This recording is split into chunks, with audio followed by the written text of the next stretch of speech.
la situation sociopolitique de l'heure de notre pays. Commandant Mohamed Kassé pour le compte-rendu.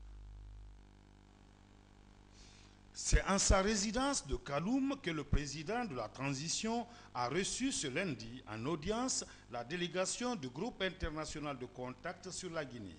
Cette délégation de la communauté internationale et le général d'armée Sekouba Konaté ont passé en revue toutes les étapes de l'évolution du processus électoral en Guinée.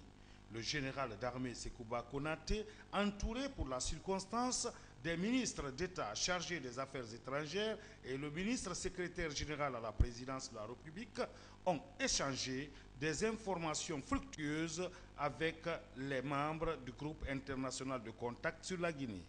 Au sortir de l'audience, ces diplomates de la communauté internationale ont exprimé leur sentiment de satisfaction et de confiance à l'endroit du président de la transition. Nous avons été reçus par le président par intérim dans le cadre d'une mission de prise de contact avec les institutions de la transition. Nous avons rencontré déjà les deux candidats, nous avons rencontré le CNT, nous avons rencontré la CENI, la Commission électorale nationale indépendante, et nous avons été très heureux d'être reçus par le président. L'œuvre historique qu'il a entamée mérite d'être parachevée dans les meilleures conditions. Et pour qu'il en soit ainsi, il est essentiel que les acteurs chargés de cette œuvre, et en particulier de l'organisation du deuxième tour, soient mis devant leurs responsabilités et qu'ils s'acquittent de leurs obligations. Le président nous a réaffirmé sa détermination à aller de l'avant et à faire tenir le deuxième tour dans les plus brefs délais. Et j'insiste, dans les plus brefs délais. À cet égard, il nous a annoncé que demain, il allait rencontrer les principaux acteurs pour précisément réaffirmer cette volonté et mettre les acteurs devant leurs responsabilités.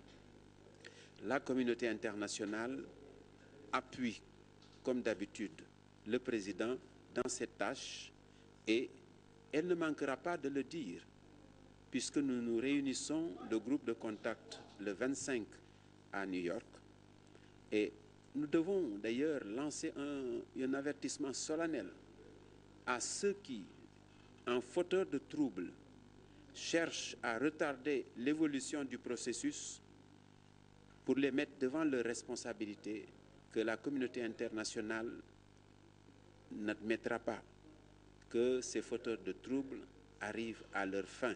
Nous avons été reçus en audience par le président de la République, par le chef de l'État, qui nous a encore une fois entretenu de la situation dans le pays et informé des préparations en cours pour le deuxième tour. Nous avons réitéré notre soutien de la communauté internationale à la Guinée, aux institutions de la Guinée et au président de la transition, et encouragé dans tout ce qu'ils entreprennent pour créer les conditions pour que le deuxième tour ait lieu aussi rapidement que possible dans des conditions apaisées et pacifiques pour que la Guinée se mobilise ensuite pour le redressement socio-économique.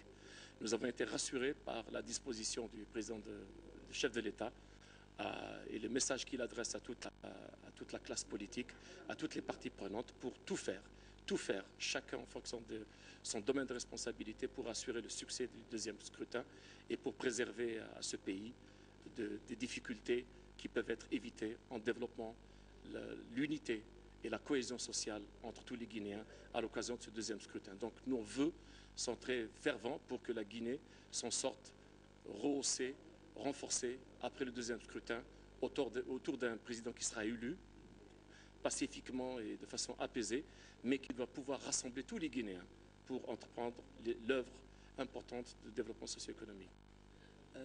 L'audience a été l'occasion pour nous de réaffirmer l'engagement et la disponibilité de son Excellence, Monsieur le Président du FASO, le Président Blaise Compaoré, à accompagner nos frères guinéens afin d'aboutir à un deuxième tour apaisé et à des élections ou des résultats qui seraient acceptés de tous. C'était l'occasion pour nous également de souhaiter nos voeux les meilleurs au président pour le travail qu'il est en train de mener, pour l'excellent travail accompli en vue de permettre à la Guinée de sortir de la crise. C'était donc les images de Dramé Barry commentées par Mohamed Kassia. Versé dans ce dossier, l'audience que le Premier ministre a également accordée à l'ambassadeur de Chine dans notre pays, une audience qui aura gravité autour aussi des conditions liées à la bonne tenue du second tour de la présidentielle dans notre pays, ainsi que sur le renforcement des relations de coopération bilatérale. Adi Kamara commente les images de Kabassouma. Après 4 ans de service en Guinée, le diplomate chinois va bientôt quitter Conakry pour Pékin. Comme ses relations avec les autorités sont déjà scellées, l'ambassadeur de Chine a rencontré ce lundi le Premier ministre chef du gouvernement pour discuter d'un certain nombre de sujets qui intéressent les deux parties. Il s'agit notamment du renforcement du partenariat économique et minier et de l'organisation, le 2 octobre prochain, de la journée de la Guinée à l'exposition de Shanghai. Sur ce, le Premier ministre Jean-Marie Dory a rappelé que les dispositions sont en train d'être prises pour la réussite de cet événement qui symbolise la vivacité de la coopération sino-guinéenne. Le Premier ministre a mis à profit cette audience pour remercier l'État chinois en ce qui concerne le soutien apporté à la Guinée dans divers domaines. Quant au diplomate chinois, il s'est réjoui des qualités de coopération entre son pays et la Guinée. J'ai eu l'occasion de rencontrer le Premier ministre. Nous avons parlé surtout de nos relations amicales bilatérales. Et la coopération sino-guinéenne a été très fructueuse sur tous les plans. Et les deux côtés sont très satisfaits. Et simplement que nous souhaitons renforcer davantage encore notre coopération traditionnelle.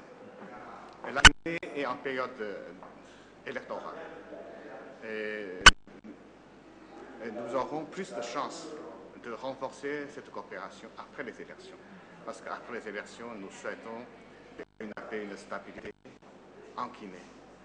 La paix et la stabilité sont les deux conditions nécessaires et obligatoires pour une coopération plus intéressante entre nos deux pays.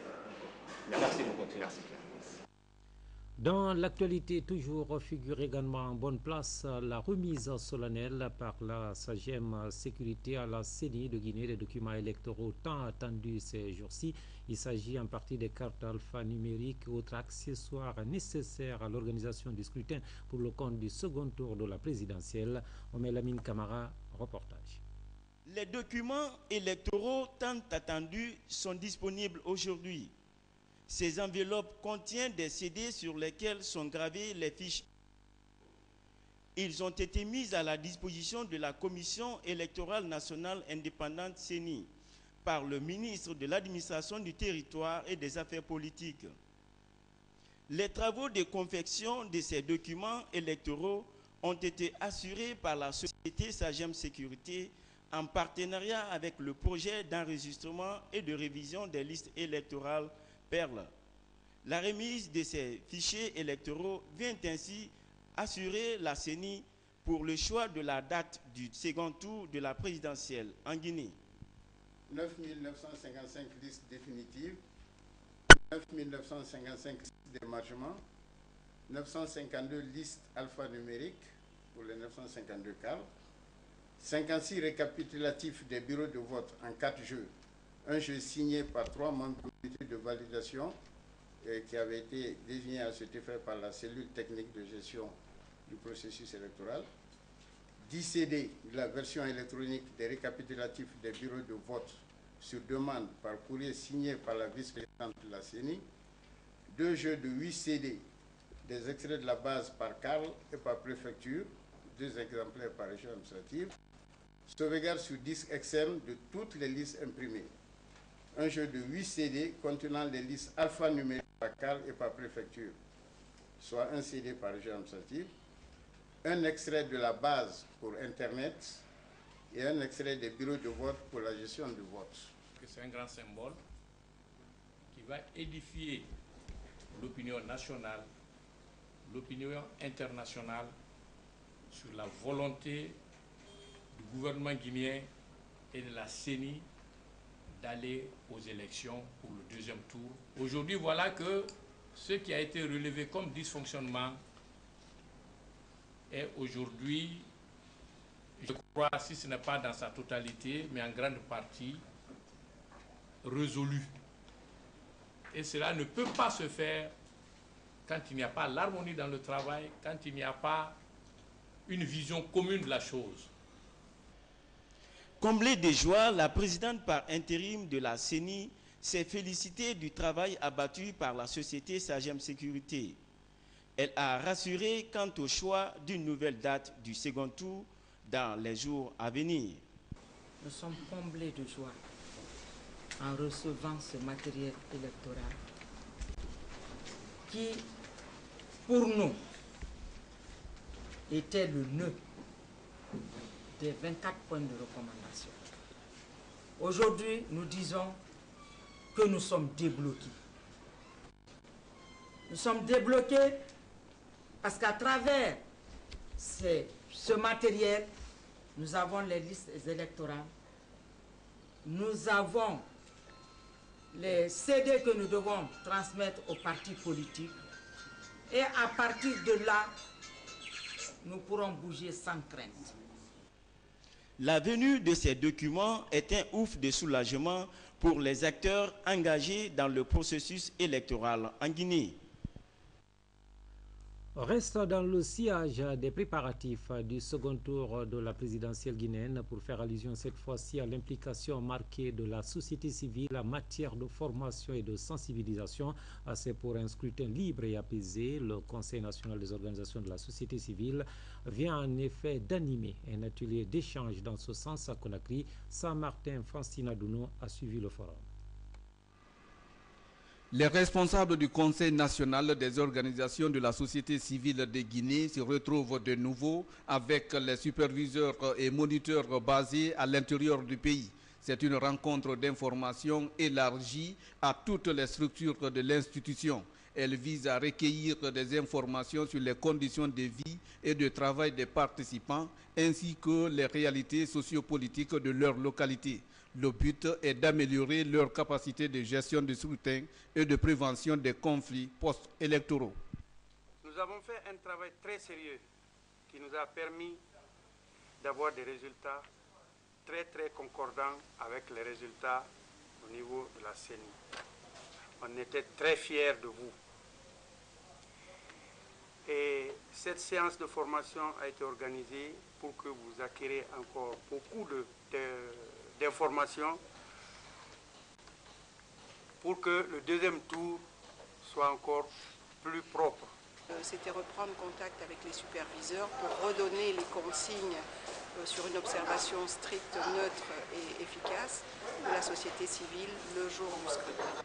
Face à la situation sociopolitique qui s'est dégradée les dernières 48 heures, le Conseil a envisagé un dispositif technique devant amener les citoyens à accepter les résultats du second tour du scrutin présidentiel. Nous avons déployé un observateur pour 5 bureaux de vote.